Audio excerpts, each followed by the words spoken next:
Assalamualaikum warahmatullahi wabarakatuh. Nama saya Khairul Abidindira dengan NIM 12032220082. Di sini saya akan menjelaskan game teori.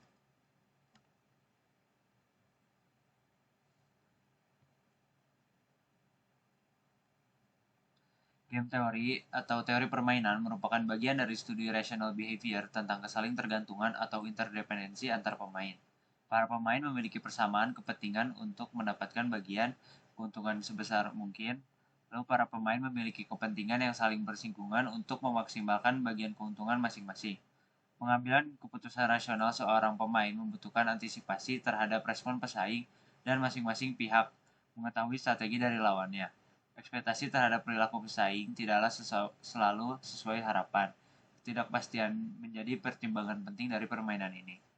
Teori permainan dapat diklasifikasikan dalam beberapa cara bergantung pada faktor-faktor berikut. Yang pertama ada jumlah pemain, lalu ada jumlah keuntungan dan kerugian, yang terakhir ada jumlah strategi. Lalu aturan game teori yaitu setiap pemain bermain rasional dengan asumsi memiliki intelijensi yang sama dan tujuan yang sama, yaitu memaksimumkan payoff dengan kriteria maksimin dan minimax. Lalu terdiri dari dua pemain, keuntungan bagi salah satu pemain merupakan kerugian bagi pemain lain. Tabel yang disusun menunjukkan keuntungan pemain baris dan kerugian pemain kolom. Permainan dikatakan adil jika hasil akhir menghasilkan nilai 0. Tidak ada yang menang atau kalah. Lalu tujuan dari teori permainan ini adalah mengidentifikasi strategi yang paling optimal. Lalu two person zero sum game. Prinsip zero sum yaitu keseimbangan hasil bagi kedua pihak. Yang pertama ada keuntungan yang diperoleh satu pihak secara langsung sebanding dengan kerugian yang dialami pihak lain. Total keuntungan dan kerugian dalam permain selalu berjumlah 0. Karakteristik utama permainan zero sum yaitu jumlah tetap, konflik langsung, dan tidak ada kerjasama. Kondisi seimbang dicapai dengan memilih pilihan paling menguntungkan di antara yang paling merugikan dari setiap alternatif strategi. Lalu di sini ada tipe permasalahannya. Jumlah pemain atau two-person game, banyaknya pemain dua pihak, baik individu atau kelompok. Lalu ada n-person game, banyaknya pemain adalah n pihak atau n lebih besar dari 2. Lalu ada jumlah keuntungan dan kerugian, zero sum game atau constant sum game, yaitu jumlah kerugian dan keuntungan dari permainannya adalah 0. Jika non-zero sum game, jumlah kerugian dan keuntungannya dari permainannya bukan 0. Lalu di sini ada istilah-istilah dalam game teori. Strategi adalah tindakan pilihan. Aturan permainan menjelaskan tentang bagaimana cara para pemain memilih strategi-strategi mereka.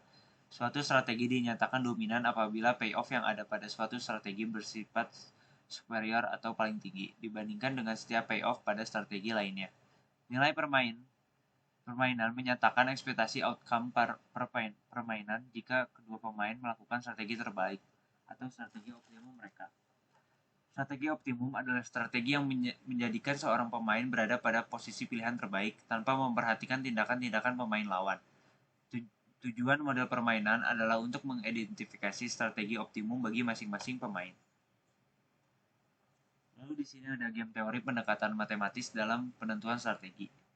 Game teori adalah pendekatan matematis yang digunakan untuk menentukan strategi dalam situasi persaingan yang melibatkan dua aktor atau lebih. Konsep ini pertama kali diperkenalkan oleh ilmuwan Prancis Émile Borel pada tahun 1921. Pada game teori, pengambilan keputusan didasarkan pada nilai keuntungan yang dapat diperoleh dari setiap tindakan yang diambil oleh para aktor, yang umumnya disebut sebagai player. Keuntungan yang diperoleh dalam konteks ini dikenal sebagai payoff. Borel juga mengembangkan teori ini untuk menganalisis interaksi strategis dan memperkenalkan konsep strategi campuran atau mixed strategy, di mana pemain dapat memilih tindakan secara acak untuk menciptakan ketidakpastiannya bagi lawan. Pendekatan ini juga memungkinkan analisis situasi di mana hasil tidak hanya bergantung pada keputusan individu, tetapi juga pada strategi lawan. Lalu jenis-jenis permainannya ada yang pertama two-person game. Permainan ini melibatkan dua pihak atau pemain yang saling berinteraksi. Setiap pemain membuat keputusan yang mempengaruhi hasil permainan, dan strategi dari satu pemain akan berdampak langsung pada strategi dan hasil pemain lainnya. Contoh klasik dari permainan ini adalah permainan tawar-menawar dan permainan duel. Yang kedua ada n-person game. Jenis permainan ini melibatkan lebih dari 2 pemain. Dalam n-person game, interaksi menjadi lebih kompleks karena setiap pemain harus mempertimbangkan strategi dari banyak lawan. Contoh dari permainan ini termasuk permainan pasar, di mana banyak perusahaan bersaing untuk mendapatkan pangsa pasar. Yang ketiga ada zero sum game. Dalam permainan ini, keuntungan yang diperoleh oleh satu pemain sama dengan kerugian yang dialami oleh pemain lain. Total payoff dalam permainan ini selalu nol, sehingga satu pihak yang menang berarti pihak lain kalah. Lalu yang terakhir ada non-zero sum game. Berbeda dengan zero sum game, dalam non-zero sum game, total keuntungan dan kerugian tidak sama dengan nol. Dalam situasi ini, kedua pemain dapat memperoleh keuntungan atau mengalami kerugian secara bersamaan. Contoh dari jenis permainan ini adalah permainan kolaboratif, di mana semua pihak dapat bekerjasama untuk mencapai hasil yang lebih baik bagi semua. Lalu strategi campuran atau mixed strategy game. Strategi ini dilakukan bila strategi murni belum memberi penyelesaian optimal, sehingga perlu dilakukan tindak lanjut untuk mendapatkan titik optimal dengan usaha mendapatkan saddle point yang sama. Dalam strategi ini, seorang pemain atau perusahaan akan menggunakan campuran atau lebih dari satu strategi untuk mendapatkan hasil yang optimal. Lalu metode yang digunakan yaitu pendekatan probabilitas dan pemrograman linear. Di sini ada ilustrasi permasalahannya. Dua perusahaan bersaing untuk mendapatkan keuntungan dari pangsa pasar yang ada dengan mengandalkan strategi yang dimiliki. Perusahaan A menggunakan 3 strategi dan B menggunakan 3 strategi juga. Di sini dapat dilihat pada tabel ada strategi harga murah atau S1, strategi harga sedang S2 dan strategi harga mahal S3 dari setiap perusahaan. Lalu untuk menjawabnya langkah pertama yaitu mencari nilai maksimin dan minimax terlebih dahulu seperti strategi murni. Diperoleh angka penyelesaiannya berbeda yaitu A2 dan B5. Dapat dilihat pada gambar. Lalu masing-masing pemain menghilangkan strategi yang menghasilkan keuntungan dan kerugian terburuk. Untuk perusahaan A yang dihilangkan yaitu S2 karena itu yang mendapatkan nilai minus yang bisa menimbulkan kerugian. Lalu untuk perusahaan B yang dihilangkan adalah S3 karena bisa menimbulkan kerugian terbesar.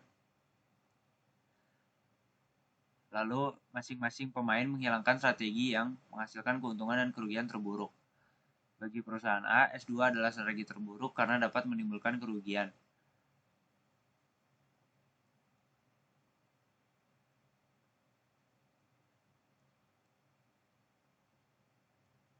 Lalu langkah selanjutnya nilai memberikan probabilitas terhadap kemungkinan digunakannya kedua strategi bagi masing-masing perusahaan. Untuk perusahaan A, bila penggunaan strategi S1 sebesar P, maka keberhasilan strategi S3 adalah 1 min P. Begitu pula dengan pemain B. Bila penggunaan strategi S1 sebesar Q, maka keberhasilan strategi S2 adalah 1 min Q. Perusahaan B S1 Q dan S2 adalah 1 min Q. Perusahaan A S1 P 2 dan 5. Lalu untuk perusahaan besaran probabilitas setiap strategi untuk menghitung saddle point yang optimal. Bila strategi A direspon B dengan S1, maka 2 tambah 6 dikali 1 min P sama dengan 2P ditambah 6 dikurangin 6P sama dengan 6 dikurangin 4P. Lalu bila strategi A direspon B dengan S2, maka 5P plus 1 dikali 1 min P sama dengan 5P plus 1 min P sama dengan 1 plus 4P. Dan jika kedua strategi digabung, maka 6 min 4P sama dengan 1 plus 4P. Dan 5 sama dengan 8P. Lalu 5 bagi 8 sama dengan 0,625. Lalu selanjutnya mencari besaran probabilitas setiap strategi untuk menghitung saddle point yang optimal.